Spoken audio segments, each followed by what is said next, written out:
তো হ্যালো বন্ধুরা, সবাই কেমন আছো? আশা করি সবাই ভালো আছো, আমিও ভালো আছি। আজকে হঠাৎ করে ঘুরতে বেরোনোর ইচ্ছে হলো, তো বেরিয়ে পড়লাম। এরপর চলে আসলাম একটু ব্রিজে। এটা হচ্ছে ব্রিজটার নাম, আমার নামটা সঠিক মনে নাই।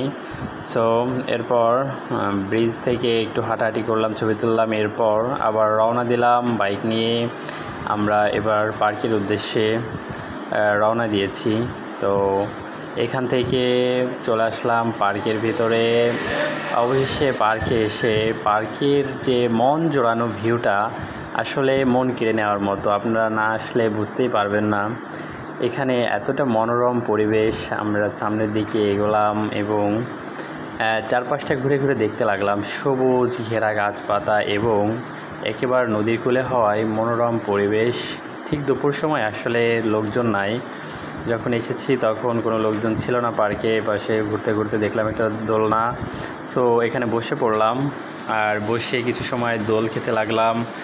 আর দোল খেতে খেতে আসলে ছোটোবেলার সেই শৈশবের স্মৃতিগুলো মনে পড়তে থাকলো।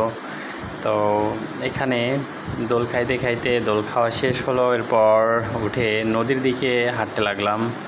তো যেহেতু ক্যামেরাম্যান নাই, নিজে ভিডিও করছিলাম, এখানে সামনের ক্যামেরা দিয়ে একটু ভিডিও করলাম এবং নদীর কূলের দিকে হাঁটতে লাগলাম। এরপর পিছন থেকে ভিডিও করে নদীর দিকে আগালাম। এগোতে এগোতে নদীর কূলের ভিউটা আসলে অসাধারণ লাগতেছিল, যেটা আসলে বলার মতো না। এখানে একটা ছাতা দেখতে পেলাম, ওখানে গিয়ে দেখলাম একটা দোয়েল পাখি আসলে চিত হয়ে পড়ে আছে, মনে হয় ঝড়ে এসে পড়ছে। এরপর নদীর আশপাশটা দেখতে লাগলাম, ভিউটা অনেক সুন্দর। দেখুন নদীর পাশে তাল গাছ আছে, এরপর বিভিন্ন ধরনের গাছ আছে এখানে। এরপর বসার জন্য জায়গা আছে, এপাশে নাগরদোলা আছে, আরও নদীর কূলে বসার জন্য কিছু বেঞ্চ করা আছে, যেখানে আসলে সবাই এসে বসে নদীর এই প্রাকৃতিকটা উপভোগ করে।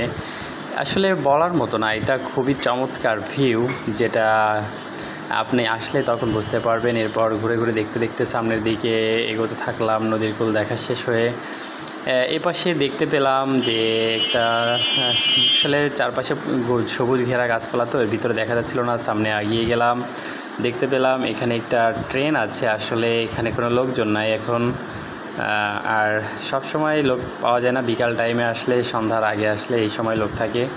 দুপুর টাইমে এসেছি, যেহেতু লোক নাই, একা একাই সব কিছু ঘুরে ঘুরে দেখছিলাম। এরপর একটু রেল লাইনে উঠলাম।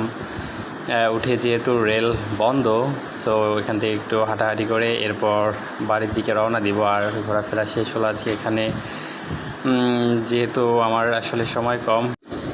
তো আজ